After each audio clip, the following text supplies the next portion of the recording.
Interview কেমন হয়েছে? Hello. এভাবেই গেছিল? এটা ছাড়াও তোমাকে আমি 3টা শার্ট দিচ্ছি, আর গত 3 দিন ধরে আমি তোমাকে এই একই শার্টে দেখতেছি। যে 3টা শার্ট আমাকে দিছো, 3টা শার্ট তো আমি রুমে রাখছি, বুঝছো?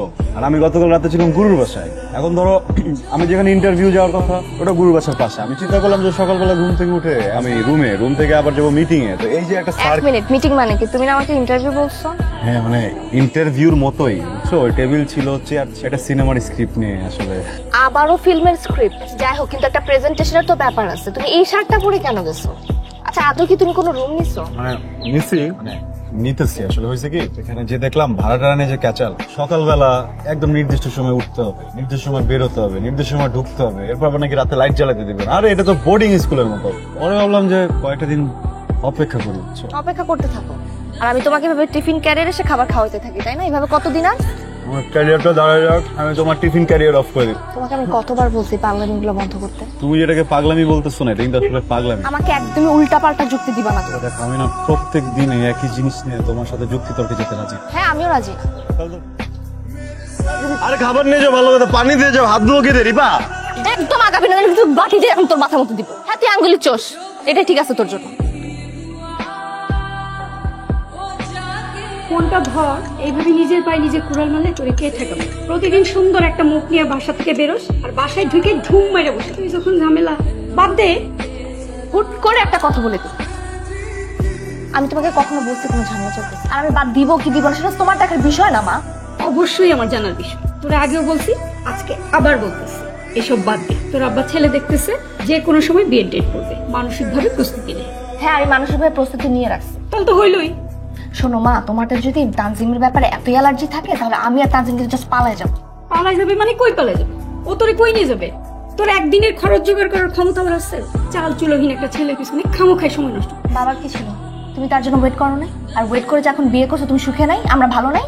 ও করবে মা, ও ঢাকা ইউনিভার্সিটি থেকে মাস্টার্স কমপ্লিট করা একটা ছেলে, অবশ্যই ভালো কিছু করবে। আর ততদিন পর্যন্ত আমি মানায় নিব, তুমি টেনশন করো না। মানায় নিবা? ওকে, মানায় নাও। তাহলে কাল থেকে তোমার যাবতীয় খরচ বন্ধ। শেষ মুহূর্তে তুই আমার ফাঁসাবি। আজ দেবো কাল দেবো বলে তুই কতদিন পর তুই কি আমার দিবি, স্ক্রিপ্ট দিবি? হ্যাঁ, আপনি যদি আমার মনের কন্ডিশনটা মিনিমাম বোঝার চেষ্টা করতেন, এমন স্ক্রিপ্টটা চাইতেন। তুই নিজের খুব পণ্ডিত ভাবা শুরু করছিস না? একটা জিনিস মনে রাখিস, তুই একা কিন্তু ক্রিয়েটিভ না। আমার যে সিচুয়েশন, আমি তো কানেকশনটা পাইতেছি না। তুই স্ক্রিপ্ট এতক্ষণ আপনার হাতে থাকতো। আমার সেই প্রেমের জ্ঞান জ্ঞানে নেই, প্যান প্যানে নেই, গুরু গুরু গুরু গুরু করে তো মুখে ফেনা তুলে ফেলাস। একটা দিন তুই শুনছো সেই গুরুর কথা? তোরে আমি কইছি যে এই ধরনের প্রেমের জড়াস না। তো একটা ব্রাইট ক্যারিয়ার আছে, একটা সুন্দর জীবন আছে, একটা ভবিষ্যৎ আছে। কিরে, তুই এখন কোথায় যাস? কেন, আমি বের হতে পারবো না? এখন কি আমার বের হওয়ার উপরেও কি 144 ধারা জারি করেছো? সব সময় এইভাবে কথা বলিস কেন? তোর মুখে কি একটু মধু নাই? আমার কি আরো 2-4টা ছেলে মেয়ে আছে যে আমার সঙ্গে সুন্দর করে কথা বলবে? মা, আমি সুন্দর করে কথা বলতে পারি না, আমি এইভাবে কথা বলবো। বাসায় মেয়ে মানুষ আসবে, আপনাকে থাকতে হবে। মা, এখন এমন একটা চিৎকার দিব তুমি সেন্সলেস হয়ে জাস্ট পড়ে থাকবা। বাবাকে বলে দাও ছেলেরা যাতে না আসে। আমি কতবার বলেছি আমি তানজিমকে নিয়ে সিরিয়াস। শোন, মাথা ঠান্ডা করে শোন।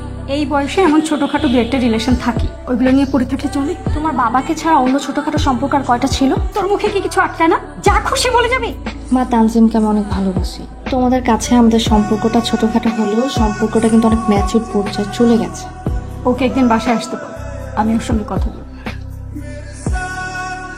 তানজিম, এই তানজিম, মামা রাখ। তোমার কোনো খবর নাই কেন? কত জায়গায় খুঁজছি আমি, জানো? কত জনের ফোন করছি, ফোন দেই নাই।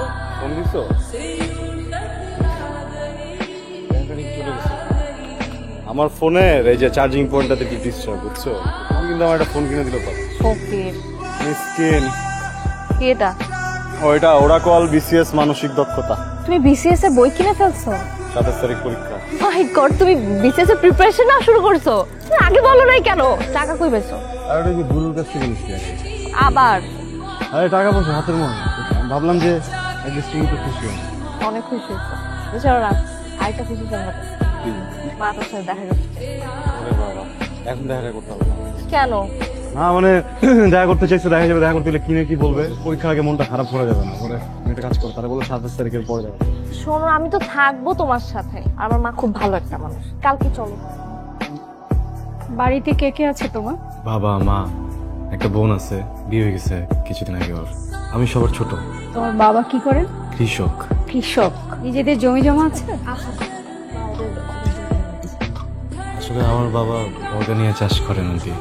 নিজেদের বলতে যে বাড়িটাতে থাকি ওই ভিটা বাড়িটুকুই।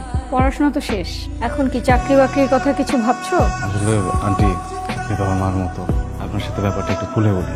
আসলে আমি ফিল্ম মেকিংটা নিয়েই কাজ করতে চাই। সেটা তো চাকরি করেও করতে পারো। চাকরি করে করতে পারি, আমি দু একটা চাকরিতে চেষ্টাও করেছিলাম। চেষ্টা করেছিলে, তার মানে হয়নি? আমি তোমাকে একটা চাকরির ব্যবস্থা করে দেই। থ্যাংক ইউ, কিন্তু ছোটবেলা থেকেই আমি নিজের কাজগুলো নিজে করতে স্বাচ্ছন্দ্য বোধ করি আন্টি। ও, তাহলে কি করে ভাবলে যে তোমার মতো একটা ভবঘুরে ছেলের কাছে আমি আমার মেয়েকে বিয়ে দেবো? আসলে আমি বিয়ের কথা ভাবছিলাম। আমি আপনার কাছ থেকে কিছুদিন সময় নিতে এসেছি, 2 বছর। সময় কি কারোর জন্য অপেক্ষা করে? তোমার জন্য কি সময়টা বসে থাকবে? মা, তুমি ওর জন্য চাকরি রাখো, ও চাকরি করবে। না, আমি আসলে কখনোই চাকরিটা করতে চাই না। তুমি কি ভাবো নিজেকে? অনেক বড় কিছু হয়ে গেছো। স্ট্যাটাস বলে না একটা কথা আছে, তুমি ছিল তো একটা খ্যাপ। এই আমি তোমাকে একটু একটু করে না যাতে তুলছিলাম। আমি যদি এখনো তোমাকে টাকা না দিই, তুমি একবেলা খাইতে পারো না। একটা টি শার্ট আমার নিজের টাকা দিয়ে তোমাকে কিনে দিতে হয়। সে তোমার মধ্যে কৃতজ্ঞতা বোধ আসবে কি করে? তুমি তো একটা কৃষকের ছেলে। আমার বাবা কৃষক আর এটা আমি গর্ব করে বলি। তোমাদের স্টেটাস ছিল আমি থুতু দেই।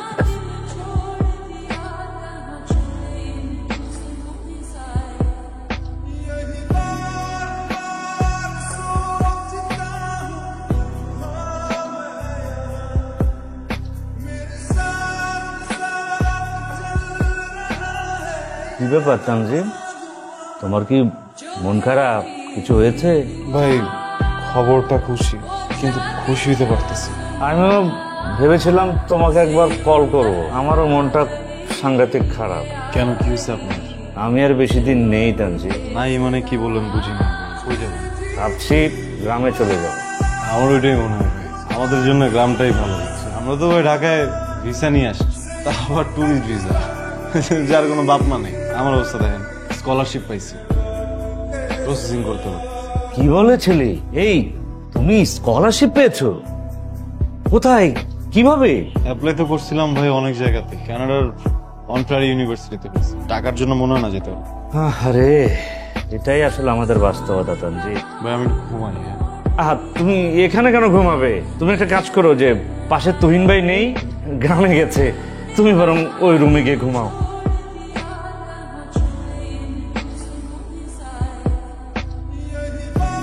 হ্যাঁ আনিস ভাই, কেমন আছেন? এই আছি, তুমি কেমন আছো রিপা? এই তো আছি।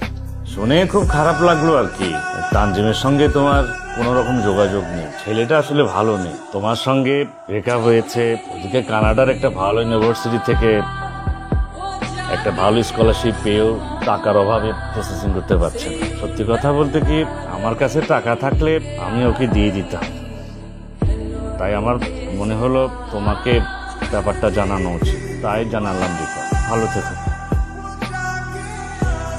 মা, তানজিমের না স্কলারশিপ হয়েছে, ও পড়াশোনার জন্য বাইরে চলে যাবে, কিন্তু যাওয়ার আগে ওর ব্যাংকে 7 লাখ টাকা দেখাতে হবে, ব্যাংক স্টেটমেন্টটা পর্যন্তই। এরপর আর টাকাটা দরকার নেই, এরপর আমি টাকাটা দিয়ে দিতে পারবো। মা, যাওয়া পর্যন্ত একটু হেল্প করি ওকে।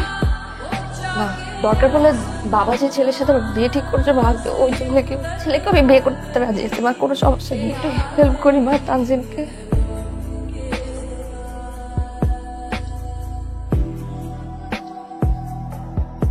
ফোন বন্ধ রেখেছো কেন? সবকিছুই তো একে একে বন্ধ হয়ে যাচ্ছে, ফোনটা খুলে রেখে কি হবে? তোমার স্কলারশিপের খবর আমাকে জানাওনি কেন? কি লাভ? আমাদের মতো নিম্ন মধ্যবিত্তদের স্বপ্ন অধরাই থেকে যায়, ঠিক তোমার আমার প্রেমের মতো। বাস্তবতা খুব কঠিন রিপা, তুমি বাসায় ফিরে যাও, আমাকে একটু আমার মতো থাকতে দাও। তোমার অ্যাকাউন্টে স্কলারশিপের টাকাগুলো জমা হয়েছে, ফোনটা অন করলে টেক্সট দেখতে পাবে।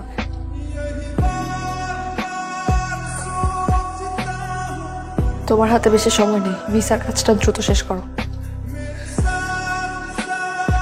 আমি তোমার ফিরে আসার জন্য অপেক্ষা করবো, আসবে তো? আমার ফিরে আসার জায়গা তো একটাই,